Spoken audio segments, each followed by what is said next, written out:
মায়ের এক ধার দুধের দাম, কাটিয়া গায়ের চাম, পাপস বানাইলেও ঋণের শোধ হবে না। এমন দরদি ভবে কেউ হবে না আমার মাহাগো।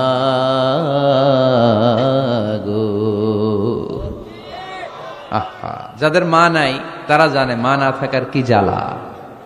যাদের বাবা নাই তারা জানে বাবা না থাকার কি জ্বালা। এখন ঘরে ঝগড়া করেন, এখন ভাল লাগে না আব্বা আম্মারে, এখন আব্বা এই ভুল ধরে, আম্মা এইটা বলে, এখন অনেক অসহ্য লাগে। তো যেদিন চলে যাবে ওই দিন বুঝতে পারবেন মাথার উপর থেকে ছাতাটা নাই হয়ে গেছে, বটবৃক্ষটা চলে গিয়েছে, আর উপদেশ দেওয়ার মতো কেউ নাই, কাছে আগলে রাখার মতো কেউ নাই। এজন্য আব্বা আম্মা থাকতে আমরা যেন আব্বা আম্মার কাছ থেকে দোয়া চাই। আব্বা আম্মার দোয়া কোনোদিন আল্লাহ তাআলা ফিরিয়ে দেয়। আমরা আব্বা আম্মারে রেখে দিয়ে অমুক দরবারে যাই, অমুক দরবারে যে দোয়া চাই, আসল বড় দরবার যে আমার ঘরে এটাই ভুলে যাই। আমার আব্বার চেয়ে বড় কোনো পীর সাহেব আমার জন্য হতে পারে, আমার মায়ের চেয়ে বড় দোয়াকারী আমার জন্য পৃথিবীতে থাকতে পারে। পৃথিবীর সবাই মিলে, সব আল্লাহর ওলিরা মিলে কোরআন খতম দিয়ে এখানে ফু দিল একটা গ্লাসের পানির ভিতরে, আপনার আম্মা কিংবা আব্বা শুধু বিসমিল্লাহ বলে আর একটা গ্লাসের পানির মধ্যে ফু দিল, মায়ের দোয়াটা মুহূর্তেই কবুল করে নিবে কে? আম্মা আব্বার চেহারার দিকে তাকালেই কবুল হজের সওয়াব দেয় কে? হজ করে আসছেন কারা কারা দেখি?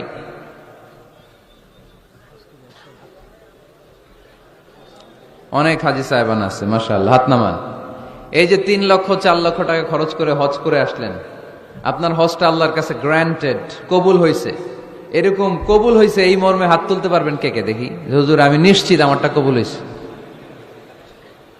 নাই, কারণ কবুল করার মালিক কে? আমরা কামনা করি সব হাজি সাহেবদের হজ কবুল হোক। আমিও হজ করেছি, আমরা কামনা করি আমাদের হজ উমরাগুলো কবুল হোক, কিন্তু হাত তুলে বলা যাবে না হুজুর আমারটা কবুল হইছেই, বলা যাবে? হইতেও পারে, নাও হইতে পারে। হাজি সাহেব লেখার জন্য, আল হাজ লাগানোর জন্য অনেকে যায়, আছে না নাই? তাওয়াফুল ওয়াদা একটা তাওয়াফ আছে, বিদায়ী তাওয়াফ। কি তাওয়াফ?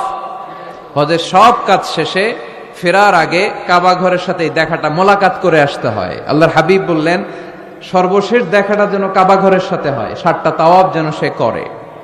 তো এক লোক 6 তাওয়াফের পরে ফোন আসছে দেশে, তো মেয়েরে বলতেছে মা আর একটা তাওয়াফ বাকি আলহাজ হইতে, একটু পরে তুই ফোনটা দে, একটু পর দে, আলহাজ হইতে আর একটা তাওয়াফ বাকি।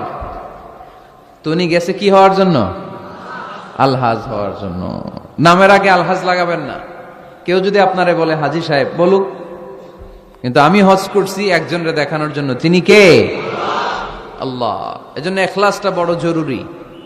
লোক দেখানো মনোভাব আমাদের সবকিছুকে ধ্বংস করে দেয়। তো যারা হজ করেছেন কেউ কিন্তু হাত তুলতে পারলেন না যে হুজুর আমি 100% কনফার্ম যে আমার হজটা কবুল হয়েছে।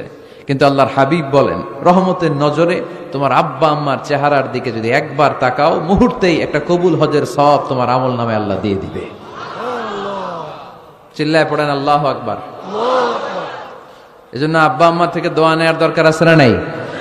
দোয়া চাইবেন, দোয়া চাইবেন। মায়ের মর্যাদা অনেক বেশি, বাবার চেয়ে 3 গুণ বেশি, কমসে কম। কয় গুণ বেশি? মা মা মা, তারপর বাবা। 3 বার মা। কয়বার মা?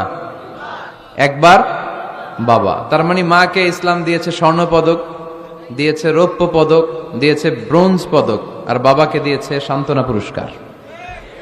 আমরা এটা নিয়েই খুশি, ঠিক কিনা? তাহলে মাকে 3টা পুরস্কার, স্বর্ণ পদক মা, রৌপ্য পদক মা, ব্রোঞ্জ পদক মা, বাবারে দিছে কি? সান্ত্বনা পুরস্কার।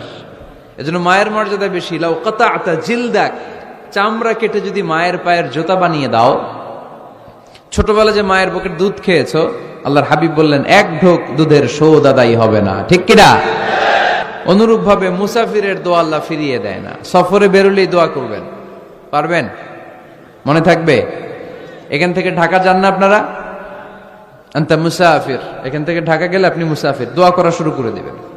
যদি জুলুমের শিকার হন, মাজলুম, ইত্তাকু দাওয়াতাল মাজলুম, আল্লাহর হাবিব সাল্লাল্লাহু আলাইহি ওয়াসাল্লাম বললেন মজলুমের বদদোয়াকে ভয় করো, কেননা মজলুমের বদদোয়া আর আল্লাহর আরশের মাঝখানে আল্লাহ কোনো পর্দা রাখে না। দোয়া করতে দেরি, এই দোয়া কবুল করে নেয় কে? মজলুমের দোয়া আল্লাহ তাআলা কবুল করে। এজন্য আব্বা আম্মার কাছ থেকে যেন আমরা বেশি বেশি দোয়া নিতে পারি, আল্লাহ তুমি তৌফিক দাও। দোয়া চাওয়াও সুন্নাহ, দোয়া করাও সুন্নাহ। বুঝতে পেরেছেন? দোয়া নিজের জন্যও করবেন, অন্যের জন্যও করবেন। রাজি আছেন তো? অনেকে বলে হুজুর আমার দোয়া আমি করব, আমি আরেকজনের জন্য করব কেন? ওনারটা উনি করুক, আমারটা আমি করি, এরকম কথা আছে না নাই? না, অন্যের জন্য দোয়া করবেন, এতে লাভ আছে। আপনি যখন কারোর জন্য দোয়া করেন, ফেরেশতারা আল্লাহর কাছে দোয়া করতে থাকে, আল্লাহ যেই দোয়া সে তার ভাইয়ের জন্য করলো, আগে দোয়াটা তার নিজের জন্য কবুল করে দাও। মা মিন মুসলিম ইয়াদউ লিআখিহিল মুসলিম বিযাহরিল গায়ব ইল্লা ক্বালাল মালাক ওয়ালাকা বিমিসলিন। ফেরেশতারা বলে ওয়ালাকা বিমিসলিন, আপনি দোয়া করলেন আল্লাহ আমার এই ভাইটার টাকা পয়সা নাই, তুমি তারে ধনী বানায় দাও। ফেরেশতারা তখন বলে ওয়ালাকা বিমিসলিন, মানে আল্লাহ যিনি দোয়া করতেছে আগে তারে ধনী বানিয়ে দাও। সুবহানাল্লাহ কইতে পারলেন না? আরো জোরে বলেন সুবহানাল্লাহ। একখানা ডর করি খাওয়াবাজি সুবহানাল্লাহ। আপনার ভাই অসুস্থ, আপনি দোয়া করলেন আল্লাহ আমার ভাইটা অসুস্থ, তারে তুমি সুস্থ করে দাও। ফেরেশতারা বলে ওয়ালাকা বিমিসলিন, মানে আল্লাহ যিনি দোয়া করতেছে তার কোনো রোগ বালাই থাকলে আগে তারে সুস্থ করে দাও। তো এজন্য অন্যের জন্য দোয়ার দরকার আছে না নাই? আল্লাহর হাবিব সাল্লাল্লাহু আলাইহি ওয়াসাল্লাম বললেন দোয়া মুখুল ইবাদা, দোয়া হচ্ছে ইবাদতের নির্যাস। নামাজ পড়লেন, রোজা রাখলেন, যাকাত দিলেন, কিন্তু দোয়া করলেন না, আপনি মিস করলেন। ঠিক কি না? আরেক বর্ণনায় এসেছে আদ-দুআউ হুয়াল ইবাদা, দোয়াটাই নাকি ইবাদত। দোয়া যে করতেছেন এটাই ইবাদত। আওয়াজ করে পড়তে হবে আল্লাহু আকবার।